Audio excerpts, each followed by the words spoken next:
This episode is brought to you by Juneteenth LP, a dynamic ensemble and organization dedicated to celebrating Black history and artistry through music. Learn more about their powerful mission and upcoming events at juneteenthlp.org. Thank you, Juneteenth LP, for supporting this episode.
Welcome back to another episode of the Piano Pod, everyone. This month marks a truly special moment for our show. We are honoring Juneteenth, a time to celebrate Black liberation, creativity, and resilience. And what better way to close out Season 5, a season dedicated to authenticity and joy, than by partnering with Juneteenth LP for two powerful episodes that spotlight the voices shaping a more inclusive future for classical music. I first met Dr. Nena Agwo, the visionary pianist and founder of Juneteenth LP, when she joined us as a guest last season. Since then, our connection has grown into a meaningful collaboration, and I am honored to celebrate the work she and her ensemble have been doing for over a decade, amplifying Black artistry and building community through music.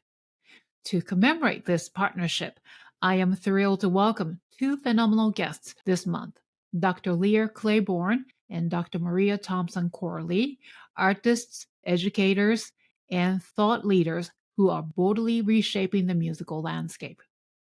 Today's guest, Dr. Leah Claiborne, is a trailblazing pianist, educator, and advocate for representation in classical music. As the founder of Ebony Music Inc., she is leading a national movement to make piano music by Black composers more accessible, visible, and celebrated. Most recently, she spearheaded a monumental recording project at Yamaha Studios, where 10 Black pianists recorded over 100 works by Black composers, with support from the Sphinx Foundation. Her groundbreaking pedagogical publications through Leonard are already transforming how piano is taught across the country. In this episode, we explore the mission and national impact of Ebony Music Inc., the making of the 100-piece recording project and what it revealed about legacy and representation, how her educational resources are reshaping piano pedagogy, and her bold, joyful vision for the future of music education. Season 5 has been an incredible journey. 20 episodes, 21 phenomenal guests spanning 6 countries and 3 continents. Our YouTube community has grown to over 2,900 subscribers, and we saw a major rise in our audio downloads as well. We launched our Substack, where over 10% of subscribers are now VIPs, and we were honored to be named one of the 3 finalists for the 2025 Quill Podcast Awards in the Best Video Podcast category. And this is just the beginning. We are already preparing for Season 6, launching in September with the themes of creativity and connection, and an exciting lineup of guests ready to inspire, challenge, and uplift. Plus, for the first time ever, we are hosting a live event on October 4 at Stifel Hall at the new school in collaboration with Manas Prep, an evening of performance, conversation, and community. So if you believe in the work we're doing, uplifting bold voices, sparking important conversations, and building community in classical music, I invite you to support the show by becoming a subscriber on Substack, thepianopod.substack.com. You will receive early access to episodes, behind the scenes reflections, and curated playlists that keep the dialogue going. This is a powerful and timely episode, so please sit back and join me in welcoming the remarkable Dr. Leah Claiborne to the Piano Pod. Please enjoy the show. You are listening to the Piano Pod, where we talk to the brightest minds in the industry about how they are bringing the piano into the future and thriving in a complex, ever-evolving world. Welcome to the Piano Pod, Leah. It's Thank you. truly wonderful to have you here, and your work as a pianist, educator, and an advocate has been incredibly inspiring. And from, founding Ebony Music Inc. to reshaping piano pedagogy through your scholarship, recordings, and publications, you're helping redefine what it means to be a classical musician today. Thank So, and then especially this episode, as we celebrate Juneteenth this month, because this episode comes during the month of June. So it's an honor to feature voices like yours. And it's very important, especially now, and voices that continue to enrich and diversify the classical music landscape. And so to start, here's my first question. Sure. If you were to capture the essence of your artistry, mission, passion in just a few sentences, how would you define who you are as an artist today? I would probably define, well, one, I think it's okay that this question, that maybe 5 years from now, I will change it, right? And maybe Yeah, 5 years previously, I would have changed it too, right? Sure. But something that I always think about is one of my favorite artists, her name Nina Simone. And she always talks about the artist's mission is to change the perspective of society, and to be a voice for the people of society. And right now, just as I've been growing up, the thing that's most important to me is making sure that people feel seen in whatever space that they're in. So beyond music, right? For me, it is music, but what I try to do with my work, with my scholarship, is making sure that people have perhaps a different perspective of what classical music is and what it sounds like. And then kind of challenging those perspectives too. So if it's someone who looks like me, I identify as a Black female on a concert stage, and being willing to hear my story about that, because when we share our stories, we can find so many connections between us. So broadening our scope and challenging perspectives through music, that would be probably my mission. Thank you. Beautiful. Now, so you've built such a powerful and a far-reaching body of work, from championing Black composers to leading DI efforts, publishing and launching major initiatives. So let's take a moment to spotlight some of your most recent recognitions and what they represent. So first of all, congrats to receive several major honors in recent years, including the Stecker and Horowitz Power of Innovation Award, which is a huge deal, and a Yamaha's 40 Under 40. And as a Yamaha artist, and that's also a huge deal. And then the University of Michigan Alumni Artist Award. So could you tell us what each of those awards represent and what they've meant to you personally and professionally? Sure. Well, I'll start with the Stecker and Horowitz Power of Innovation Award. That was given through the Music Teachers National Association organization, which has been such an incredible organization to be part of, especially, as I, fully left my collegiate years and stepping into the professional world as a pianist and teacher. But this award, it had different pillars. If I'm remembering correctly, one was artistic excellence, one is pedagogical leadership, and I think impact. Yeah, impact and leadership, or pedagogy. And if I can talk a little bit about Stecker and Horwitz, who have been just incredible pillars, what I think a 21st century artist should be or could aspire to be. These are two figures who are absolutely incredible pianists, but also with every performance that they had, they're always giving back to different communities and always looking to see how can I help the next generation. And that's something that really, really spoke to me. So I applied for this award. I forget what year, maybe 2022. And that was the inaugural year of it. It's for artists who are, I believe the year is 36 and under in age. And they gave me this award. And I have to say, since being a recipient of the award, Stecker and Horwitz have been incredible mentors and heroes and people that I still look up to. And they're still revolutionizing music education to this day. They've given even more money and more opportunities for the next generation. So I'm a benefactor of that and still reaping the benefits of that award. What was the 40 under 40 Yes. for Yamaha? So that was an unexpected and a real honor. This was an award that is based on nominations from teachers or students and community.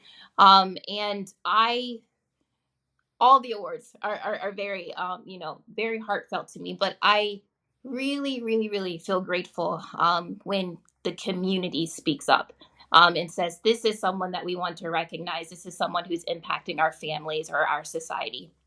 And that's deeply really what that award was about. And when you look at the roster of these incredible teachers in America, the work that they're doing is well beyond teaching, quarter notes and half notes, which is important, right? But it's more about what are these teachers doing in the lives of the people that they work with every day, and how does that have that ripple effect in the areas that they live. So that's a lot of what the 40 under 40 was. And then the alumni award, yes, University of Michigan, go blue. I just love my school so much. The school that I graduated, I did my master's in DMA there, and that was really just a wonderful time to go back to the university that really nurtured and started my journey with looking at music by Black composers. I always tell people I never touched a piece by a Black composer until I was in graduate school, and not even performing it publicly until my DMA, well into my DMA. So that was the place where it all started. So it was really wonderful to come back and share with faculty and students my journey, where it all started and kind of where I'm at right now. So it's been a great journey. It's been a great ride, and I'm deeply honored for those type of recognitions. Hello, my name is Dr. Leah Claiborne, and I am founder of Ebony Music Inc, which is a nonprofit organization that promotes Black pianists and piano music by Black composers. This week, we are at Yamaha Studios in New York City, and me and 9 other Black pianists are here to record 100 pieces by Black composers. This project is being sponsored by the Sphinx Foundation, and we are all incredibly excited to be in New York City and recording these pieces. I am so excited to be sharing the music that you will be hearing as coming out of this project. Then let's talk about really the career-defining milestone, which is the Ebony Music Inc., which is the organization you founded and to promote Black pianists and then the music of Black composers, right? Yes, that's right. That's right. So it's interesting. I don't consider Ebony Music like a career defining moment. And that's mainly because the work had been happening for many years prior to starting, officially getting that legal nonprofit status. So really, I have to credit my years at University of Michigan because that's when I had developed a program where Black youth would come into the University of Michigan, and I would teach them piano for free every Saturday. And it was a love project and a passion project. And I kind of used them a little bit as guinea pigs for my dissertation work, because I was researching piano music by Black composers, but I just didn't want it to be music that I liked. I wanted to see how could this help, or what would be the pedagogical benefits for this demographic, for these students. So I did that for several years as a student, and it well exceeded my expectation. I thought that I was, building community, and that is true. But what I also realized is that when you build community, again, you have parents that are being exposed to aspects of music that they've never been exposed to before. You have definitely the students are opening their eyes up of possibilities, of what it could mean, not just to be an artist, but what it means to come every week and work hard at something. I just received a text yesterday from my advisor, Dr. John Ellis, who leads the pedagogy area there, showing me pictures of the program. They just had their final, their end of the year recital. And it's so, so nice when a person who creates a program can leave, right? And the community still says, this is something that's important to us. This is what we want to continue to do. So really that is the place where it all started.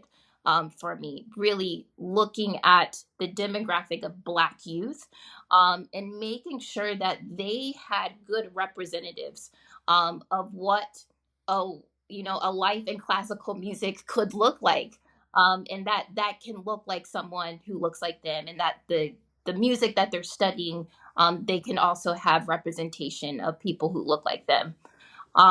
Although that was the start of it, what I realized very quickly, no matter your skin tone, right? White, Black, Asian, Hispanic, doesn't matter. This music is fantastic music that everyone can benefit from.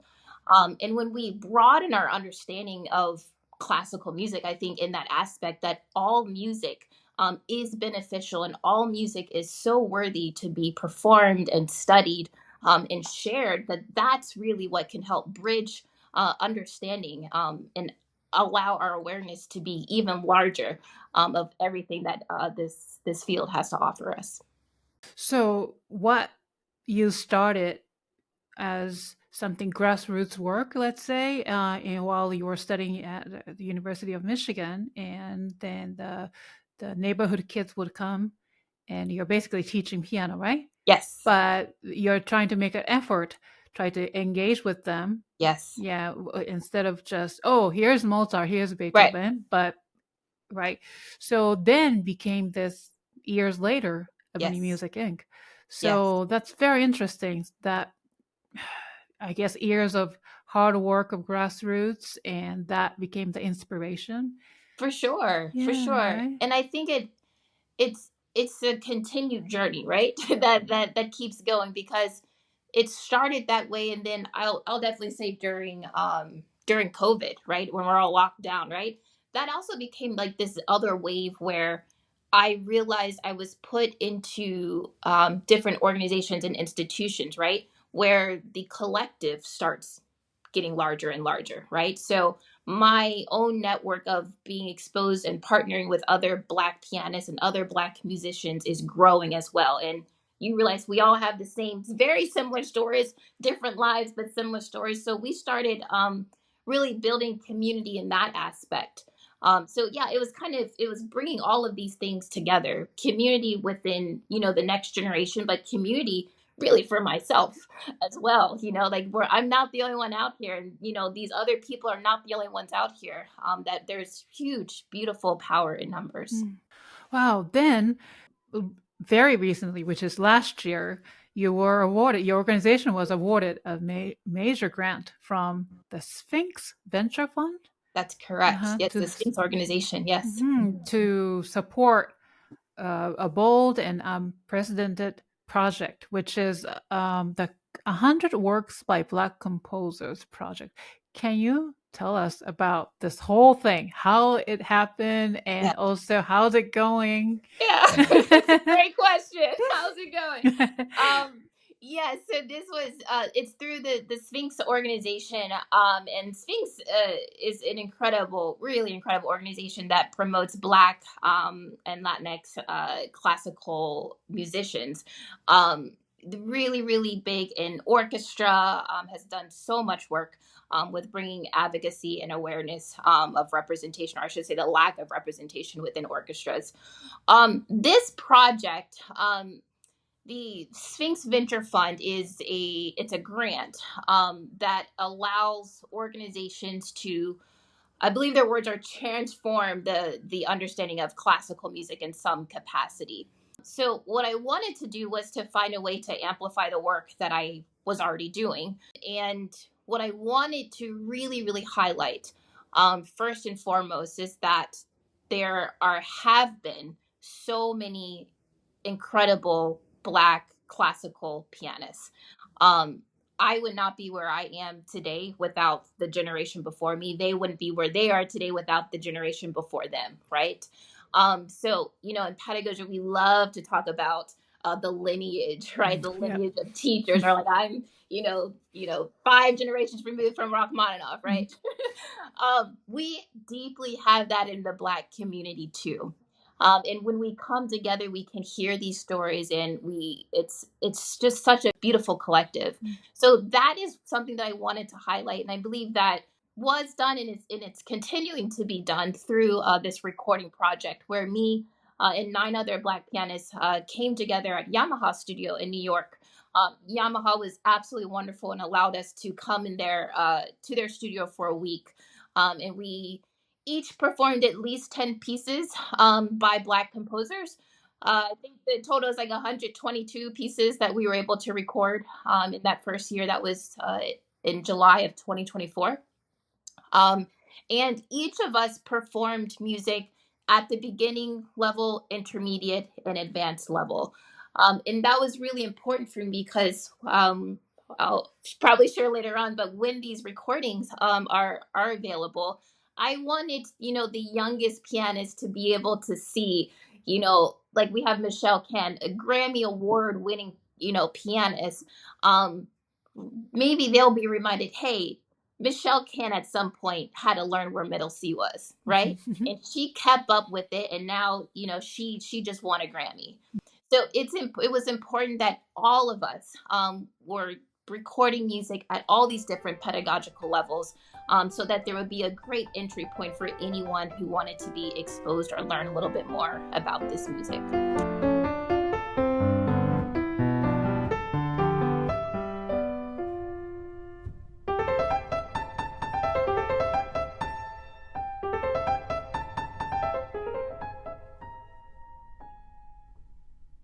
The second round of this grant is that we're commissioning 10 composers to write pedagogically as well at the beginning, intermediate, and advanced levels. They'll be working with the pianists that were part of the recording project, and then we'll do another round of recording of those commission works as well.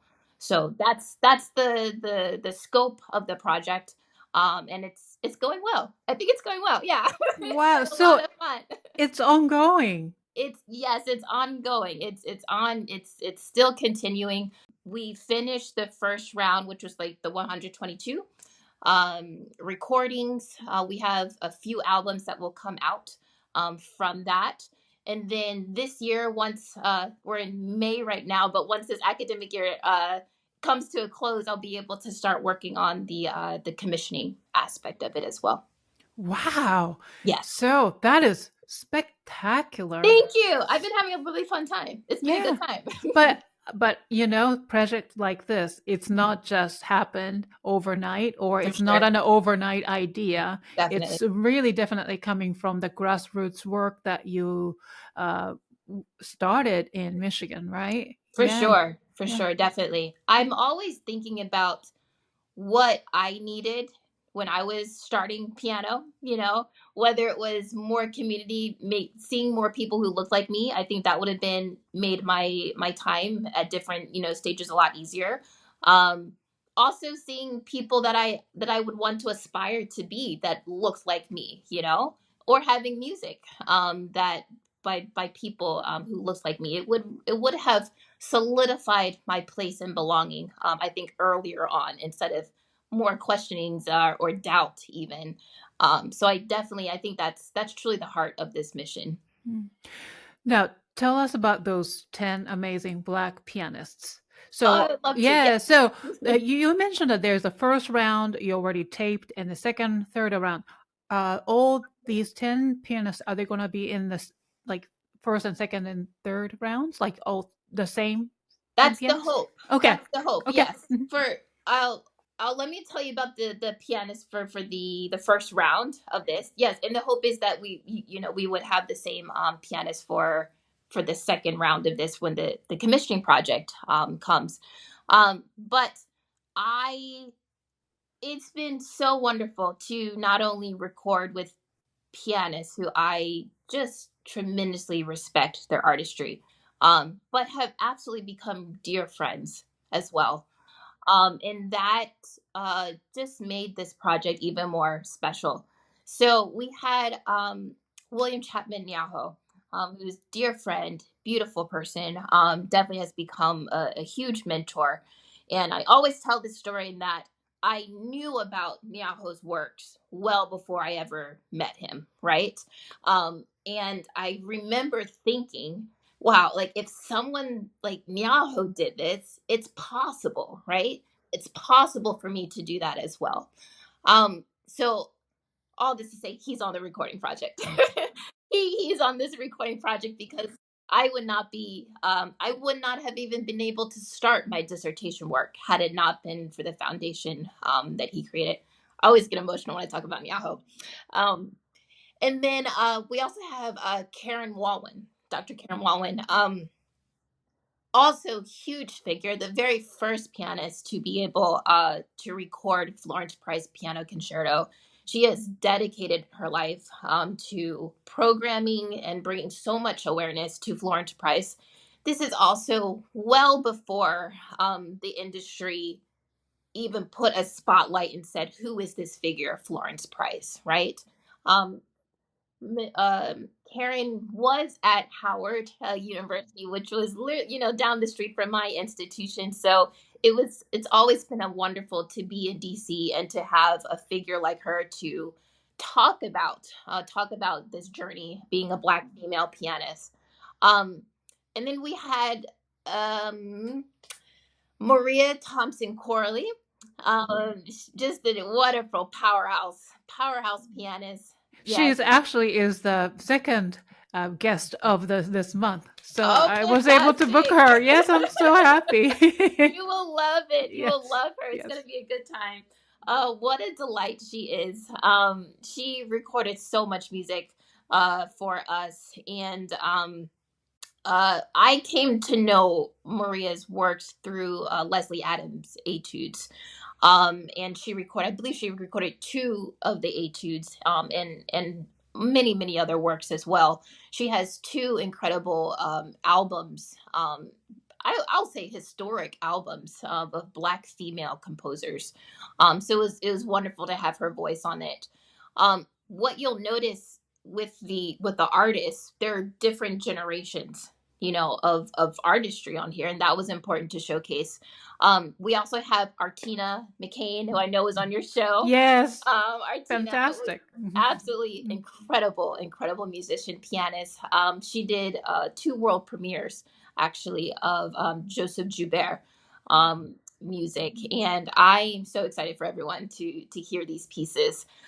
We had Michelle Can, as I said, she did an all Black female recording for us. We had Joe Williams out in Seattle, Washington.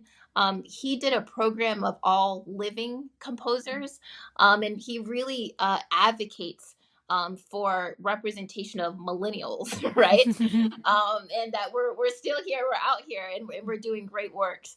And then we had who am I forgetting? Elizabeth Hill, Dr. Hill. She's also here out in the DC area. Did wonderful recordings of William Grant Still, who is one of my first Black composers I ever performed. And we had, I'm so sorry. No, did you also invite Kyle? Thank you. Kyle. Kyle Walker. Yes. Yes, because I interviewed him and I remember. Oh, amazing. Yes, Yes. yeah, Kyle Walker. 2 seasons ago. Yes, yes. Yes. Kyle is on this. Wonderful recordings. Irene Britton Smith, Samuel Coleridge-Taylor. He did a few of my pieces in my publication as well, for young students. And then we had Lewis Warren as well. I think that's the 10th one. Lewis Warren. I learned of Lewis's work. He won the MTNA, I guess it was the collegiate level or the young artist competition. I think he also won the Chopin Prize that year, and then he took on the Ebony Prize as well. So he just kind of did like, clean sweep there. And one of the pieces he performed is by Anthony Green, living composer.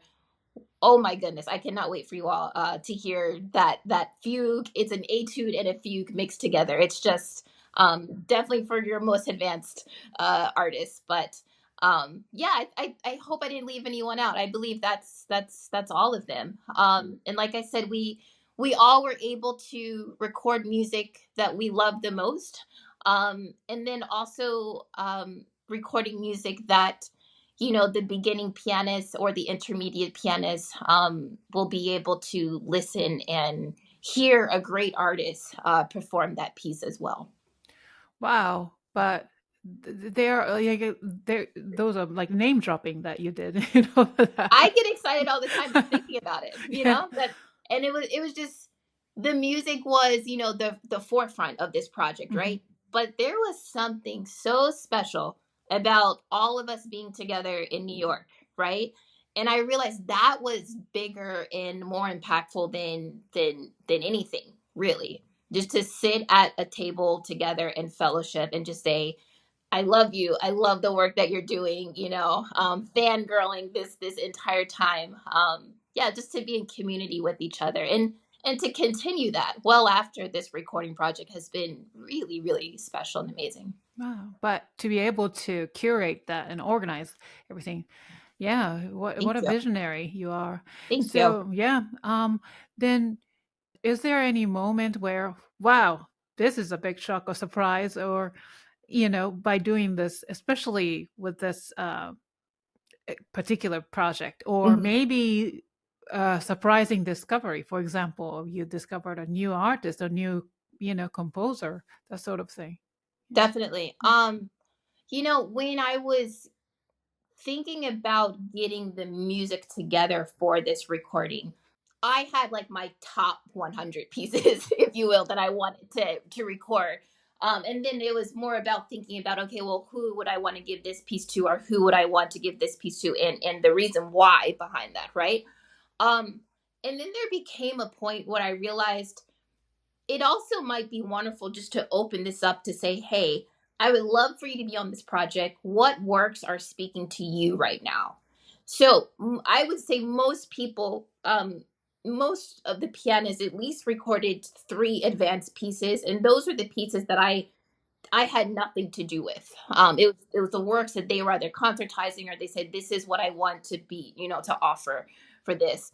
The other part of it was a shock, and in the best way possible, was, for example, Joe Williams. He offered so many pieces for me at that intermediate or late beginning level, which honestly, I felt like that was my area, my specialty of scholarship, right? But to know that living composers and young, like under 40 composers, are writing for young people, for young pianists, that was new to me. So the whole entire process was a lot of discovery. And as you keep learning, you realize how much you don't know, right?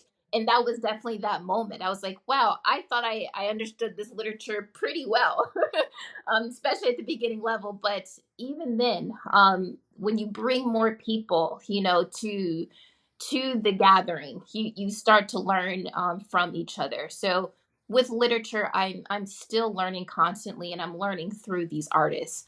So that was a big wow and a shocker. And I'm so glad that I went with the route of bring what you want to the table, and there can be a bit of collaboration and in that aspect too. So yeah, I think that was really good for me. That's fantastic. Now then, how are we able to access to is it going to be streamed on music services and also videos available?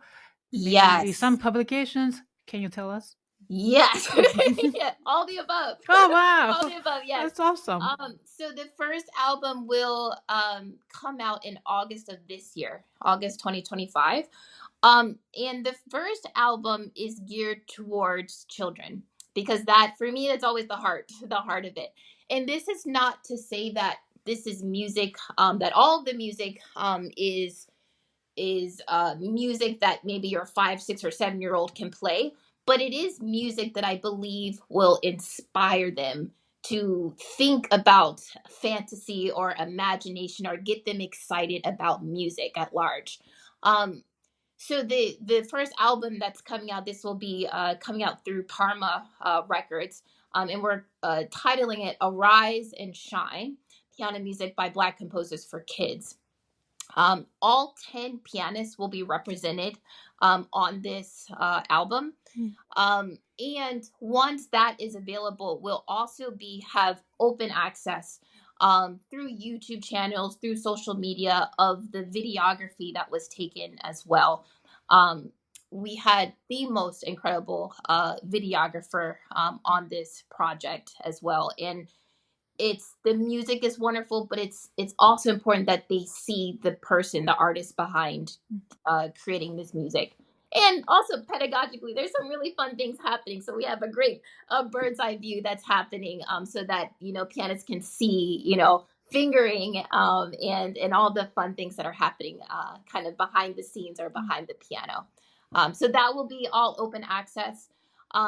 We'll have another album coming out, which I don't have a title just yet, but I have signed the contract, so it's fine. It'll also be through Parma Records, and that'll be somewhat of our top 10. Each artist on the recording project, it's one of their best features of the recording session, or a piece that really speaks to them, or was important step in their journey.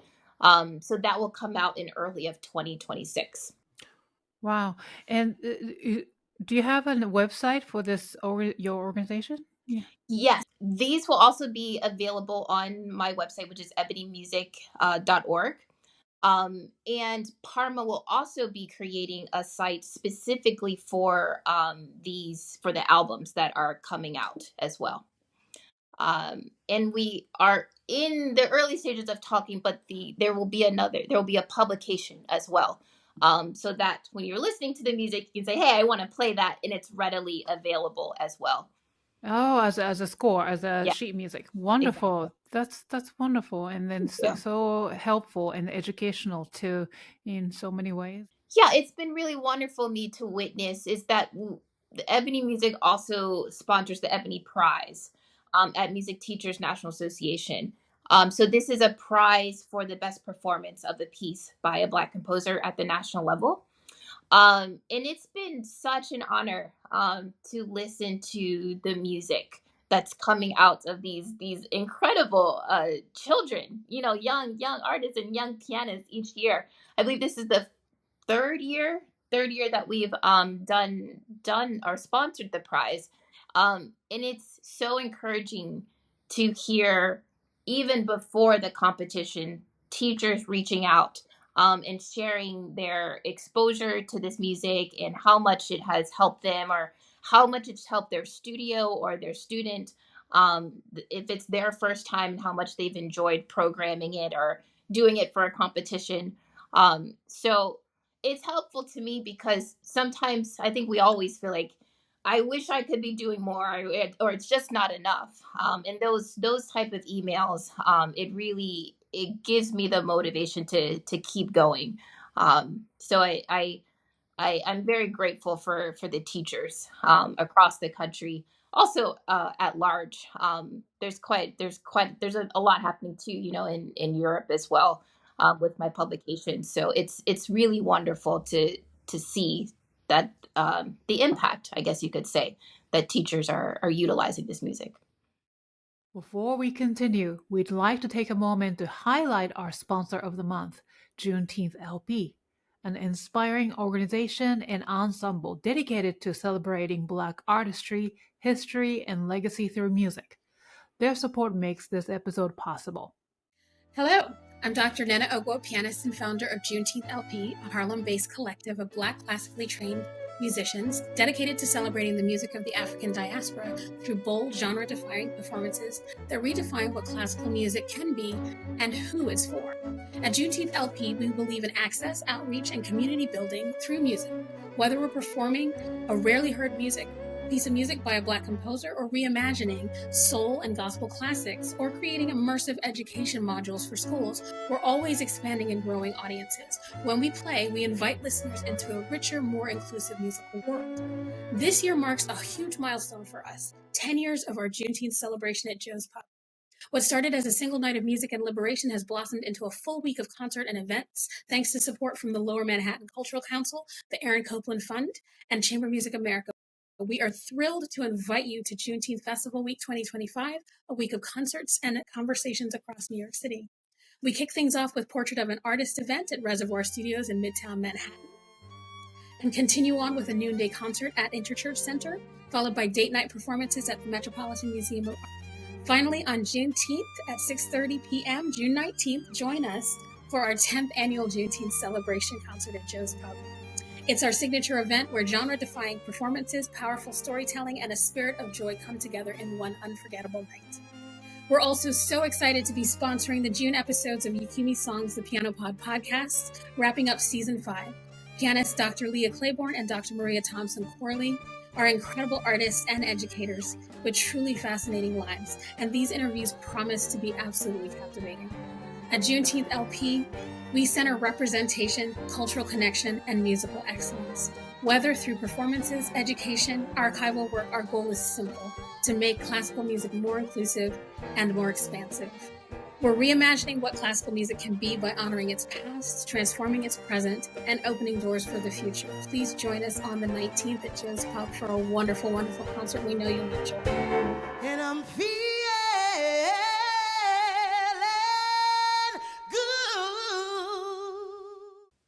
You shared in the guest form because I asked each guest to fill out the guest form, Sure. and then what struck me was that you mentioned that being the only Black person in classical music spaces gave you a unique perspective on the gaps in performance, pedagogy, and education. Now, that kind of awareness so early in your musical professional journey speaks to really deep clarity about who you are as an artist, as a person, and how you want to shape the field. Before we dive deeper into how that awareness evolved into your mission and so on, I'd love to rewind our time and then hear about the early influences that shaped your path. So can you take us back to the beginning? How did your musical journey start, and what role did your upbringing and community play in shaping your early passion for the piano? Yes, well, my upbringing is laid the foundation for everything, and still does, and very much. My dad is a jazz bass player, so there was always jazz music in my household. Um, I will say, it's not that there was classical music in my household. And I think that's important because my first love was jazz music. I did not know about Beethoven or Bach or Mozart, right? I didn't know any of these composers. Um, so my first love was jazz, and not only was the music exciting to me, I loved how my dad would talk about these artists. That these were not just musicians, but these were citizens who were changing the world through music. That they were saying, "Hey, in my society, in my community is not being treated fairly, and how can I use my talent of art to change perspectives?" Right? I thought that I always put musician and activist or activism together. I thought that that's just what artists did. So because that was my foundation, I just thought, being a musician must be the best thing that you could aspire to be. So I started with the teacher who lived, pretty close to me, and she started me with classical music, and not just started me with classical music, but she developed such a huge love for these composers, and that's why I stuck with it. I definitely wanted I realized that my first love was jazz, but I created a new love, right, with classical music. And even with that, in the back of my mind, I was still thinking there seems to be this divide though, right? In the jazz world, that was my first love. And not only first love, but I definitely saw more people who looked like my family members or, my dad and, the reason I started it. And then in the classical world, also a huge love for this music, not seeing anyone who looked like me. Not only not seeing anyone, but also not really having the musical language that first got me into this space. But I was still very much okay with that. My parents were so good. And I think probably intentional that I was often in spaces where I was the only Black person. Same with my sister, all doing other extracurricular activities where we were the only Black person. And I think they normalized that for us. And I'm so glad that they did, because what they taught us was that community is what we create. You can get that within family, right? You can have your music community, you can have your Girl Scouts community, you can have your church community, right? And all of those different types of communities, it's what helps create the overall individual. So I wasn't necessarily looking at the time for more representation in classical music. I felt very secure in who I was. I knew where I came from, and I had my feeling of family and community in other spaces. It really wasn't until I got into school, when I was in my undergrad Manhattan School of Music, and really thinking seriously, definitely when I got to Michigan as well, University of Michigan, where I did my master's in DMA. That's when you start thinking, what is my place in classical music? Do I have something to offer? And if the answer is yes, would anyone even be willing to listen for to what anything that I have to say? So I started kind of, going back and forth a little bit in my mind, still very sure that this is what I wanted to do, just not sure how that road would look. Um, and I keep going back to my parents, but I'm so grateful that my start of this world of music was understanding that musicians were the ones that were changing their communities. And I felt invigorated all over again to get back to where it started from. And I thought, if that's the case, if Thelonious Monk and Nina Simone, right? if they and Miles Davis, if they did it, they were these change agents. How can I do that in classical music?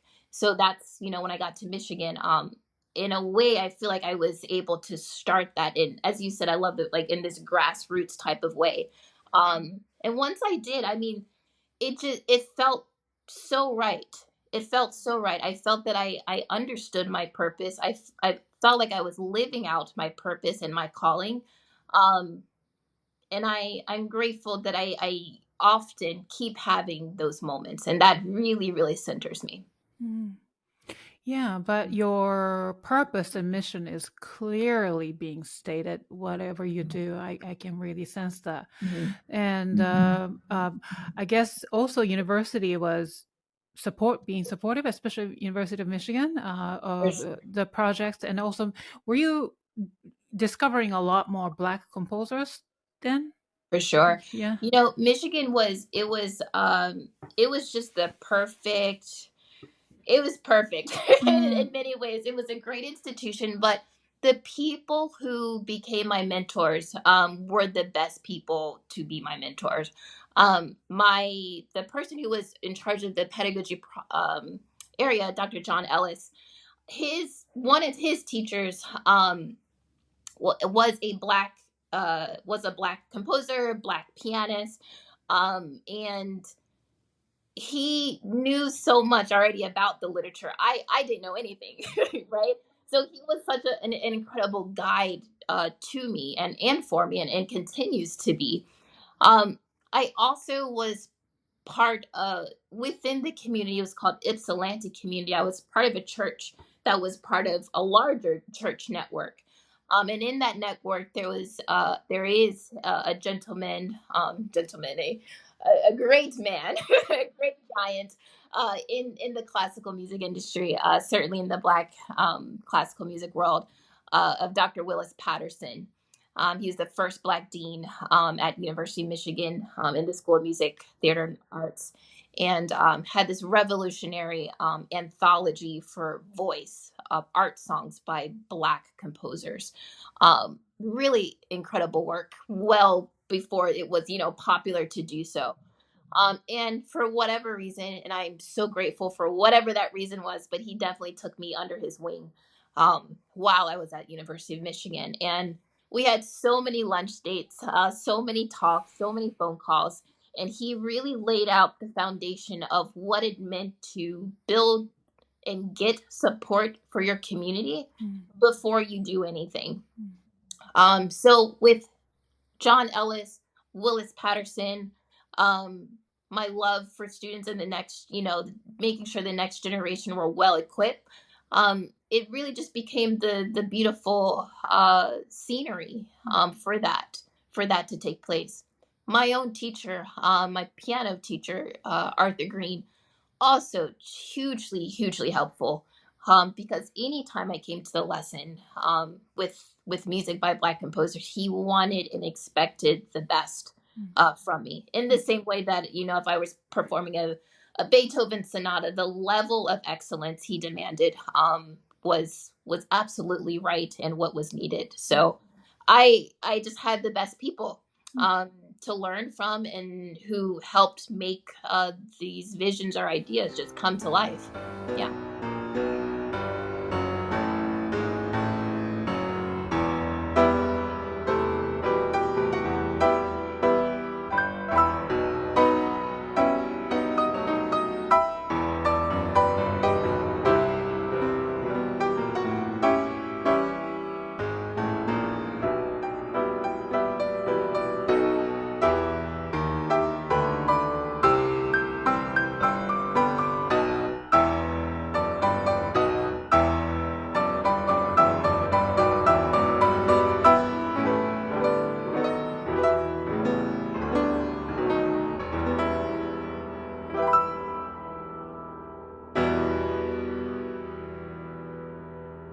Now, you mentioned Dr. Artina McCain, and who was also, the guest actually this season.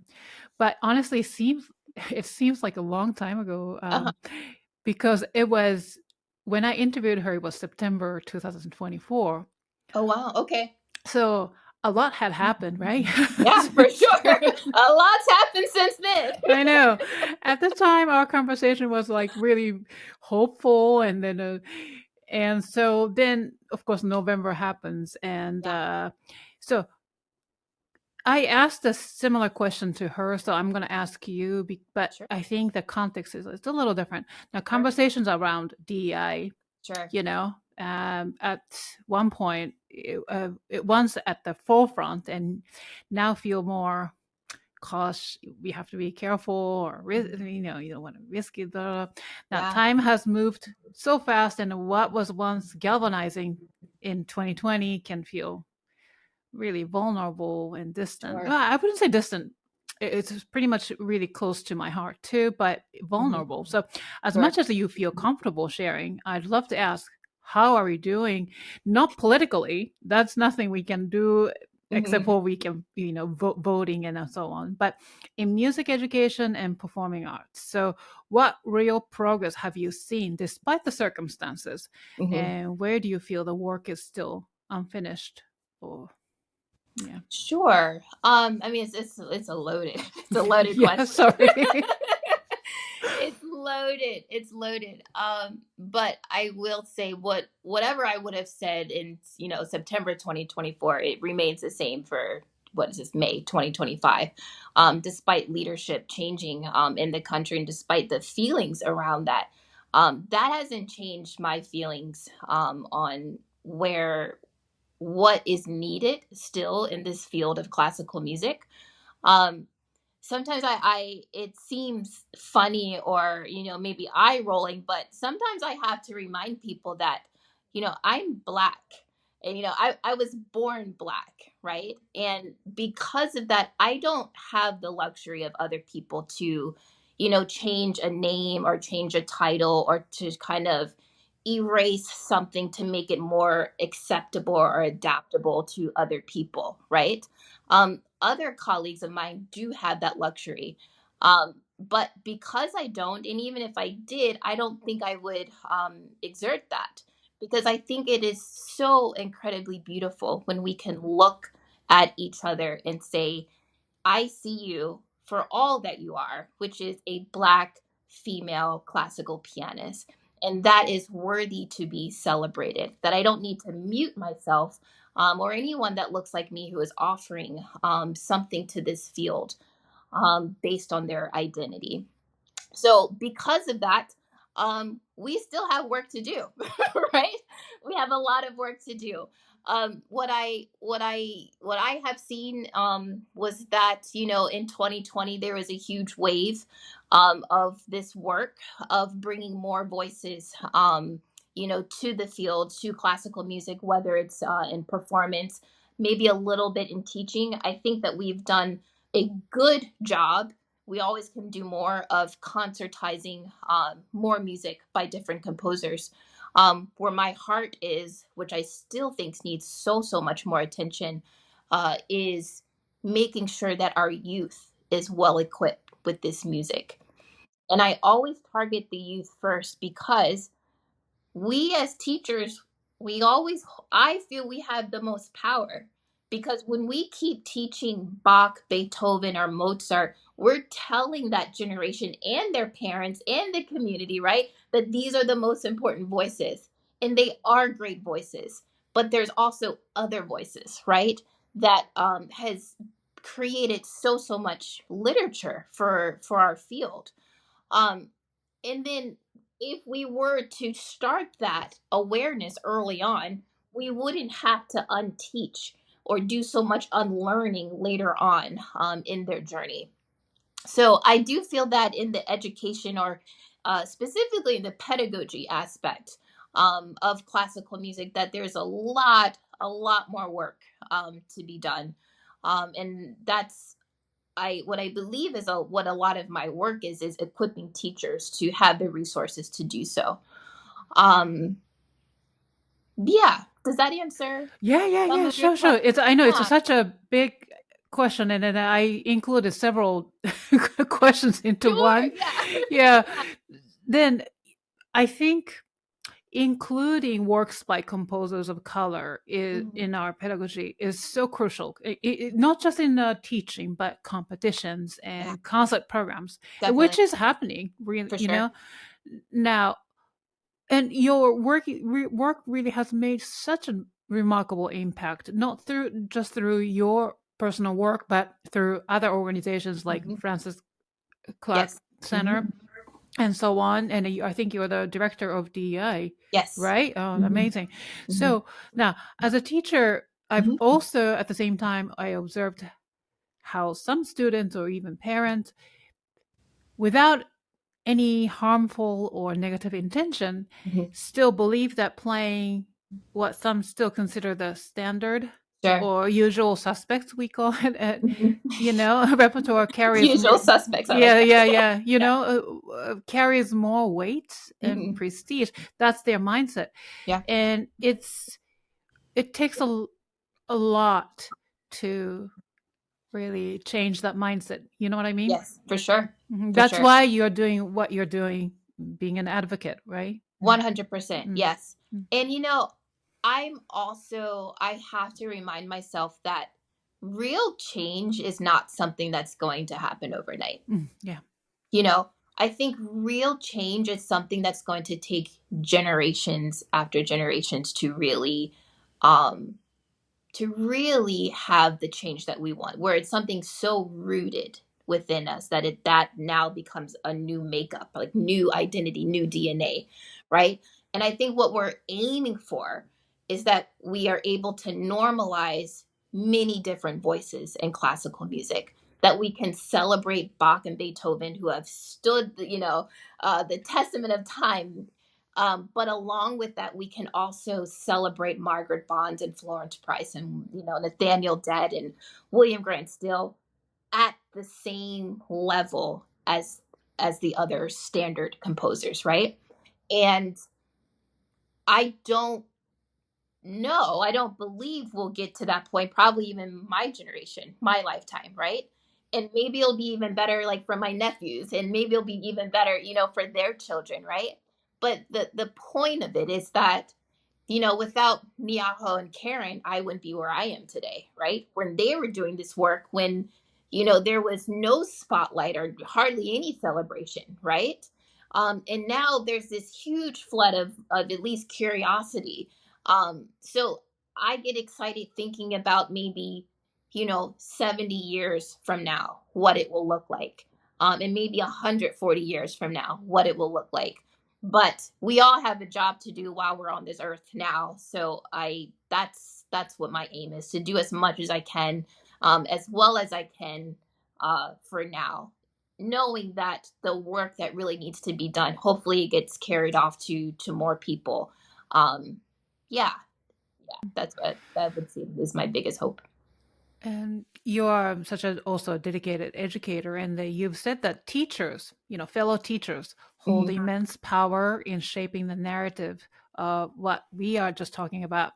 How music is taught and what sort of music is taught. So, what would you say to a teacher who genuinely wants to make their music lessons more inclusive and reflective of today's society, and but feels unsure where to begin? Yeah, it's such an important question, because it's a question that I always get. Yeah, I'm sure. And it's funny because I feel that whenever I do a lecture, I'll be presenting music by Black composers or in some type of capacity, and then I'll get the hand and say, "This was phenomenal," but I don't know if I'm the person to teach it, right? It's that like, well, this isn't for me type of thing, or what are the first steps that I can take? And um, I don't know if it's okay to say, but really one of the courses, piano teaching through the lens of diversity, equity, inclusion, that we published. So I published at the Francis Clark Center. It talks about those first steps for piano teachers, and it has a lot of different teachers throughout the country, kind of talking about and giving interviews of their first steps, if you will, in this. And there are a couple things, many things that we can do, but something as simple as when we share even videos, right? That when we share videos of a Mozart sonata or a Clementi sonatina, right? We can also broaden people's awareness by the artist that we choose who's performing the music, right? Something with starting to broaden the exposure of what it looks like to be a classical pianist is a huge step before we even might even put a piece by a different underrepresented composer in front of them.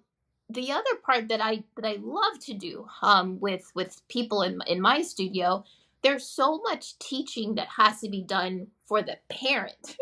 I almost think more so than the student, because parents have their level of expectation as well, right? Of what their students should be performing or what they want to be hearing in their home, during their practice hours, or the music that they keep hearing is winning competitions. So, one thing that I do, I like to teach my parents about this music as well. Whether it's women composers or Black composers, or Filipino composer, or Brazilian composer, or Asian composers, right? I highlight a composer a month, and the parent gets to learn about it. The student gets to learn about them. We collectively create YouTube videos. So there's a great playlist by the end of the month, right? So that is it's education, right? And that's not just about taking a piece and plopping it in front of a student and say, we're going to learn this piece. It's creating a foundation of, again, I keep saying, opening up awareness of all these other voices that have contributed. So even if we feel that you're a teacher, and you don't feel that you're equipped just yet, to teach a piece by an underrepresented composer, there's so much you can still do, right? In the meantime, while you're still gaining your tools and your resources, or seeking out help from colleagues, that doesn't mean that we have to be stagnant in our development of exposing our communities to this music. There's so many other steps that we can be taking along the way. Yeah. And one of the ways maybe our listeners can be more in, being informed and also educational is maybe you offer courses. One is out of course the University of the District of Columbia, which Oh, right, yeah, you that's you true. teach yeah, history of African American music, That's but true. of course that's for someone who are participating or the student of the university. But Mhm. then there's another way to do, which is the online course Unsung Heroes, Mhm. 20 pieces by the Black composers to use in your studio. Now Mhm. is this course still available The through course the is still Mhm. available. Yes, that's through the Francis Clark Center. Yeah. That course is available. Francis Clark Center just has so many courses. You all have to, there's, at this point, I just feel there are so many resources available. There's the 20, you said the title, the Yes, 20 yes, yes. unsung Unsung heroes, Heroes, right? 20 pieces by Black Right? composers to There's use in that your. one. There's Mhm. the teaching piano through the lens of diversity, equity, inclusion. I know that I think you had people from A Seat at the Piano on the podcast. They created the women's course. There's the Latin American course. I think that's close to 100 pieces by Latin American composers. And just so many courses that are available for teachers. And what I love about the center, the Francis Clark Center, the courses are not just here's this piece, right? It's really deeply diving into what student is going to benefit from this piece. What are the first steps that a teacher is going to take? And what throughout the process, what are some aspects that you're going to want to make sure that you're, kind of checking off to help with their development and their journey? So these are really, really wonderful courses that anyone, teacher, student, could take right now to help with those first steps. And also, I purchased your.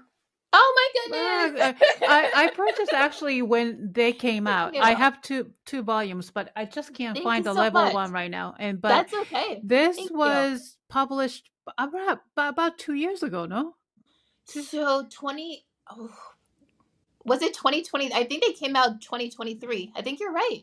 I think it's something like 2023. yeah, yeah, Yeah. yeah. That's, I saw your post and I was like, yeah. oh, I'm buying this. And Thank then, you.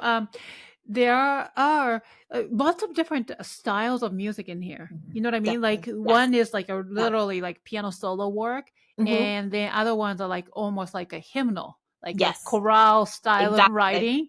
Exactly. So it all depends on that. I sometimes I choose one like spiritual Hmm. song, and Yes. then I let my student learn only the melody, and then Yes. I use it as a harmonization and a Yes. little bit of Exactly. improv. Is that Right. okay? Is that a good way? Absolutely, absolutely.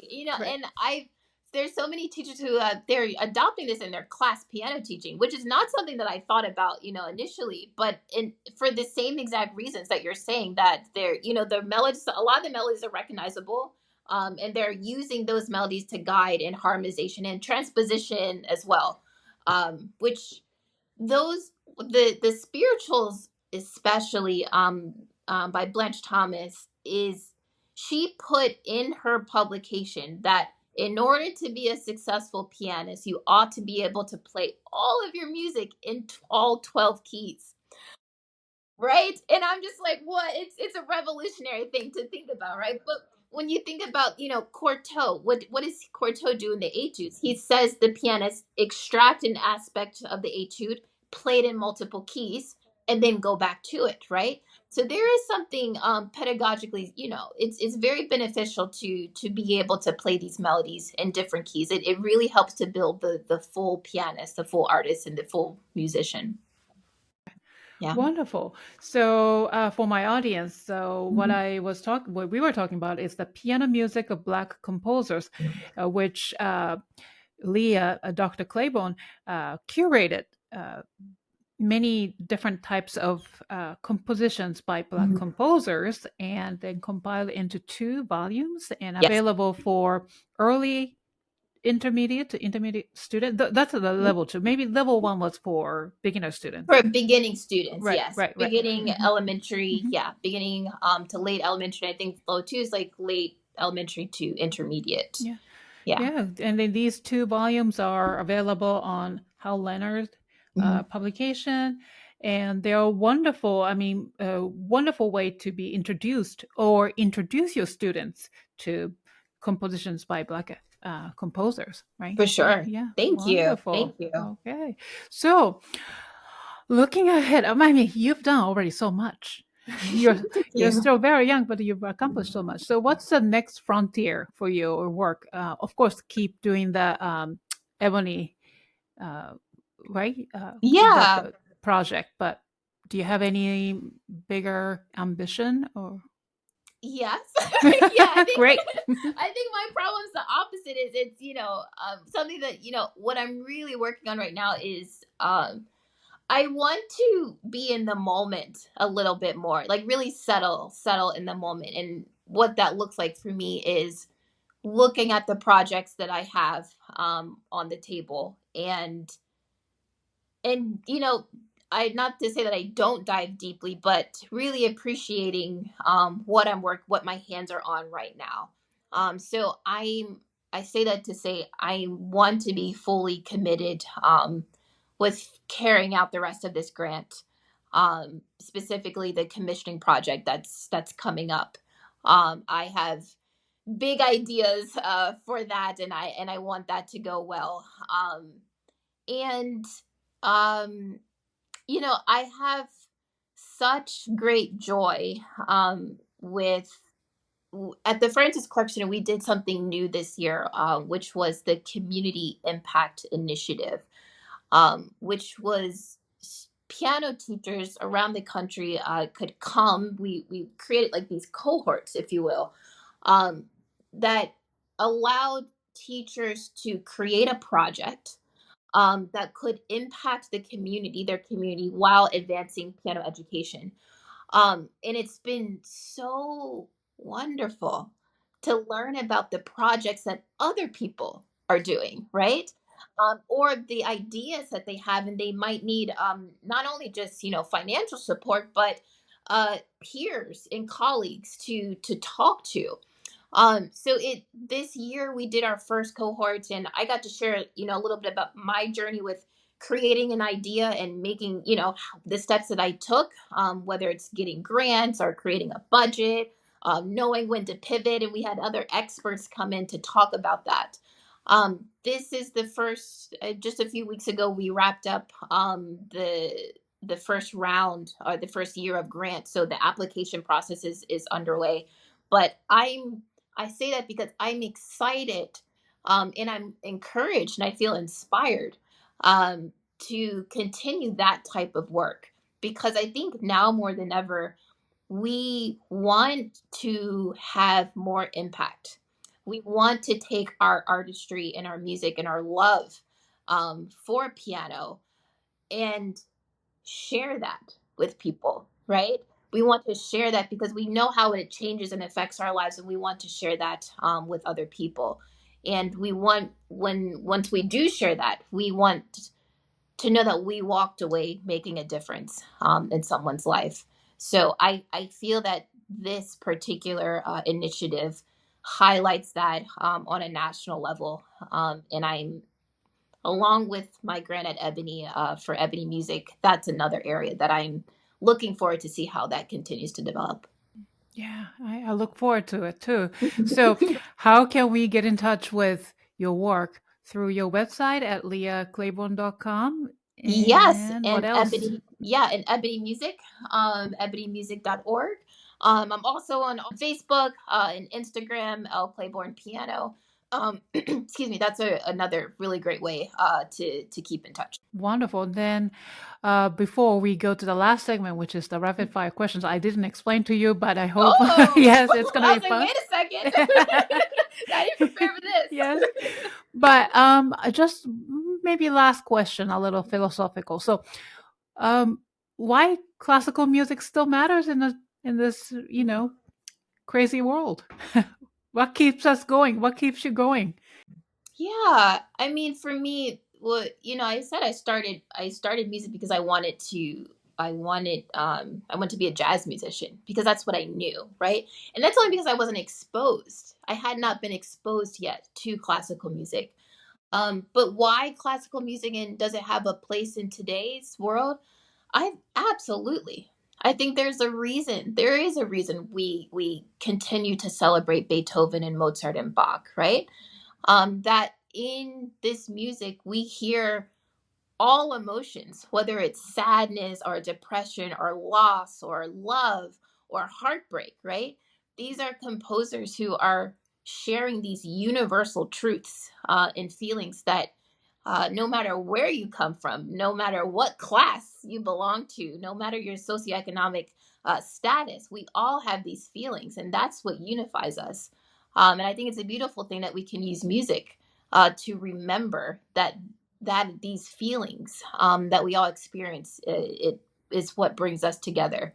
And these classical musicians, whether they be white or black, or Asian or Hispanic, that they have had their own unique lens of how to share those emotions with us. And I can't think of a better time, right? Or a more needed time where we need to draw upon beauty and art to help us to navigate these times, and give us space and an outlet for our emotions and all that we're feeling. So, for those who are listening or watching, please go to leahclaiborne.com to learn more about her work, and also, what is it, ebonymusic.org That's to correct. learn more about Ebony Music Inc.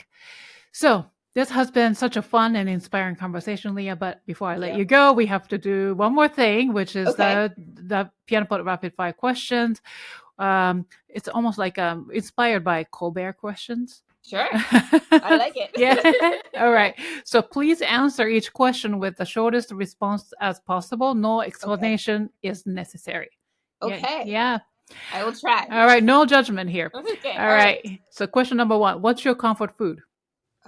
Pasta. Oh, yeah. Amen. How do you like your coffee in the morning? Ooh, cream, no sugar. Cats or dogs? Dogs. Dogs. I know you just told Yeah. me you have a... Yeah, big dog person. Oh, yeah. Sunrise or sunset? Ooh, sunset. I'm not up early enough for the sunrise.